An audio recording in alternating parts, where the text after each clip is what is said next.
with participants in all 50 US states and cities like London, Paris, Berlin, and Rome voicing opposition to President Donald Trump's policies and Elon Musk's influence in the US government.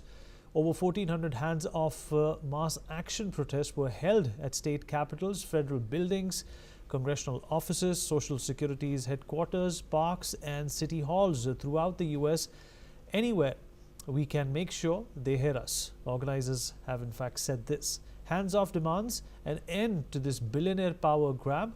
Other key concerns includes proposed cuts to Social Security, Medicare and Medicaid funding, controversial immigration measures, aggressive restructuring by Musk's Department of Government Efficiency, leading to significant federal job losses and new 10% tariffs affecting global economies. As Trump continues upending Washington, his approval rating has fallen to its lowest since taking office, according to recent polling. But despite global pushback to his sweeping tariffs and bubbling resentment from many Americans, the White House has dismissed the protests. Professor Derek H. Lindquist, Dean, School of Psychology and Counseling, OP Jindal Global University, is joining us on the program. Sir, appreciate you joining us. Well, this is becoming a huge concern. For a number of 6 lakh participants in this protest may not be a big number in India, but when you talk about the United States, this does show a cause of concern. Well, first, thank you for having me, and I absolutely agree. It's a large number, and I think, of course, there's been a lot of discontent since the beginning of this second term. And I think, if anything, we're only 3 months in, and Donald Trump has simply shown that his strident and somewhat autocratic nature is going to show force, regardless of the protests that may be out there. Right. What do you think this implies? Donald Trump came in to the party with Elon Musk. There were a lot of talks about how oligarchs are going to capture a lot of decisions and changes that may come about under his presidency. But the fact of the matter is that this is also not turning out for Elon Musk. This is not turning out good for Elon Musk. His stock has fallen, his cars are being burnt, people all over the world are boycotting his brand.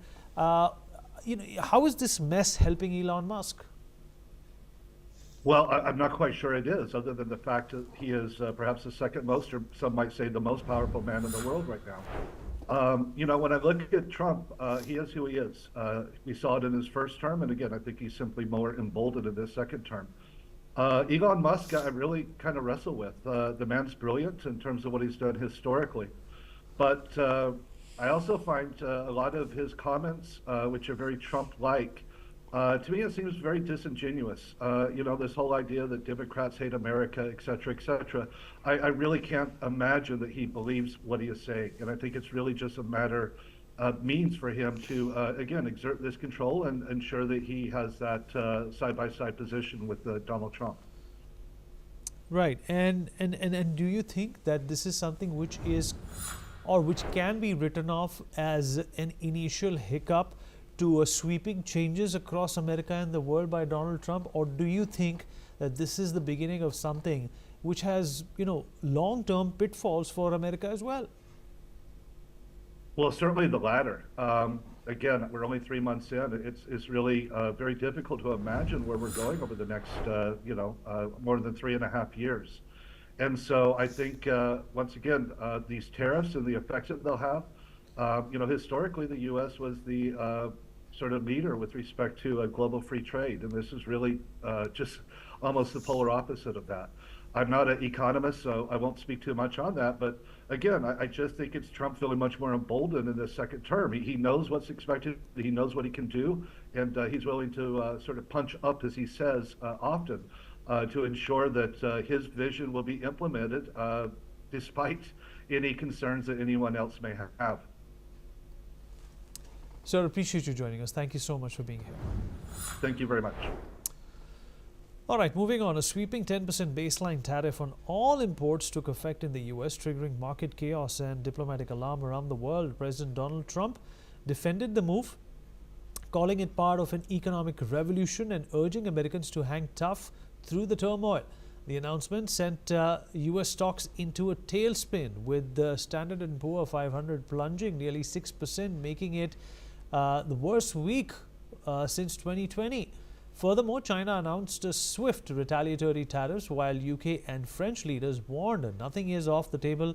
On the other hand, European Union countries will seek to present a unified front in the coming days against US President Donald Trump's tariffs. They are likely to approve a first set of targeted countermeasures on up to $28 billion of U.S. imports, from dental floss to diamonds. Prime Minister Keir Starmer said that Britain would accelerate plans for industrial support and potentially state intervention to protect UK businesses, which now face 25% tariffs on car, steel and aluminium exports.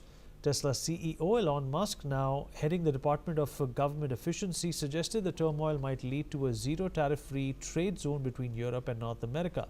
Let's listen in to what was said. I hope that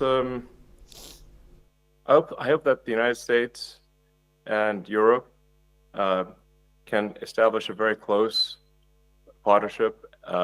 We obviously are, there's an alliance already, but I'm hopeful that there can be a very close relationship with America and Europe.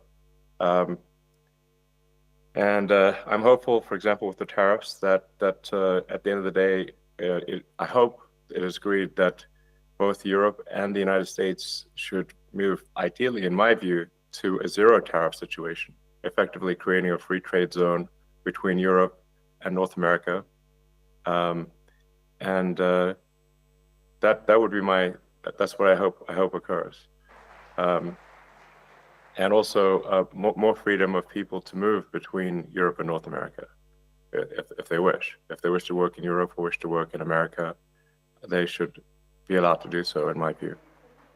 So that has certainly been my advice to the president. Meanwhile, Vietnamese and American business groups pleaded for a delay in the looming 46% tariff on Vietnamese goods. All while Zimbabwe, despite being hit with an 18% U.S. tariff, surprised analysts by suspending all duties on U.S. imports to promote bilateral trade. Mr. Raymond Vickery, former U.S. Assistant Secretary of Commerce, is joining us to talk more about this. Mr. Vickery, appreciate you taking out the time and speaking with us. Well, you know, what we have also heard that a number of big companies, including BlackRock, have, suffered losses to the tunes of billions as a result of these tariffs. And of course, stock markets everywhere around the world are unpredictable. They have, in fact, gone into a tailspin. Is this, can this be attributed to something being, a speed breaker of sorts before the actual benefits begin? Or do you think this is, the start of something much worse for the American economy? Well, thanks very much for having me. I think it's the start of something very worse for the American economy and the world. President Trump was really elected on his promise to bring down inflation. Most Americans do not believe that they are in the terrible economic situation that President Trump had portrayed on the campaign trail and since he's been president. But what they do see is higher prices at the grocery store, higher prices for almost everything. This action goes directly contrary to his promise in regard to inflation.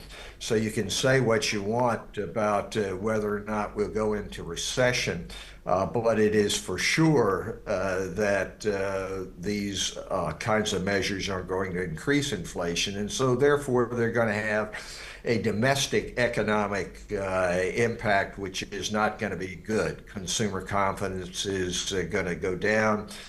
People are going to slow in terms of their purchases. Not to mention the fact that the uncertainty which has been thrown into the business and economic system is not going to dissipate unless there is a change in direction here. So I think it's very serious. It is very serious for the entire world. There are countries who believe that if we'll keep our heads down, this too shall pass and we'll be all right. And of course, Elon Musk and others are saying the great benefit is that everybody could go to zero tariffs. Well, that would be a great outcome, but that's completely contrary to the vision which President Trump has. And indeed, there is a split, as you may recall, between guys like Steve Bannon and Elon Musk on international trade. Musk saying, well, yes, the eventual benefit will outweigh the harm here because we'll all go to zero and we'll have a free trading system. That is not the MAGA base approach, and it's not the approach which President Trump unveiled in the Rose Garden just a few days ago. His vision is Fortress America, that we can do without the rest of the world. The rest of the world has to come and bend the knee to us on economics and indeed on security matters, and that's going to carry the day. But that's not going to work. It's going to have adverse consequences across the board. Right, and Mr. Vikri, stock markets around the world have suffered as a result of this, and a lot of countries fear that this exactly is something which is symptomatic of a recession, because this is exactly what happens before the world economy is going to go into a tailspin. Isn't that something that Donald Trump can see? Isn't that something that people can advise him on? The fact is that his ratings have also gone down in the last couple of days by 3 to 4%. Well, President Trump lives in a world of his own. And so far, on many fronts, it's worked out for him. It didn't work out for him on the pandemic because that was a real problem, and his rhetoric didn't deal with it. I think that that's the same situation here. He believes deeply in what he's saying, that he was going to completely transform the economy of the United States. He's going to take it back, if you will, to the 1950s, or even before that to the late 19th century, when he hypothesizes that we were in a much better and we were much richer than we are now. So he believes that. So people coming and telling him he can see the stock market, but he has in his mind an alternate reality, really, that's going on. Markets are not that dumb. Of course, they go up and down, and they're not the real economy. But if this was such a great move, you would not find the across-the-board disastrous results which we've had in markets across the world during the last few days. So it's a very difficult situation, but there is a MAGA base, Make America Great Again base in the United States, which has, if we could use the metaphor, drunk the Kool-Aid, if you will, and believes very strongly in what he's trying to do. And you hear people from the Midwest who are Trump voters saying, well, you've got to walk through fire to get to the other side. This is not realistic thinking. This is not reality, but it is the situation in which we are involved. Under our system with separation of powers, in my view, there are only two hopes here. One is that the courts are going to stand up as a third part of the United States government.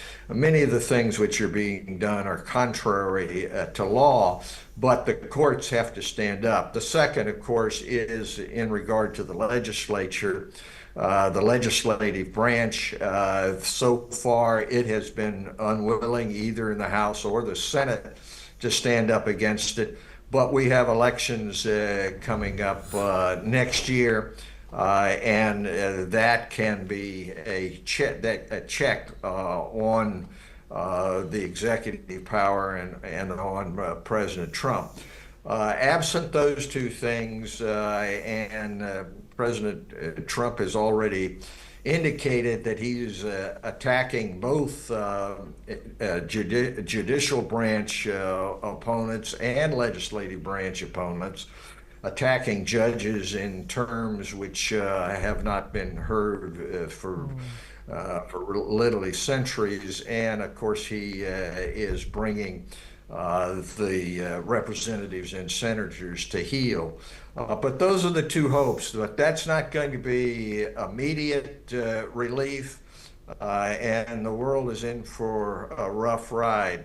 Right, Happening is a substitution of a bilateral approach to the multilateral one, which we've had since World War II. Absolutely. Mr. Vickery, appreciate you joining us. Thank you so much.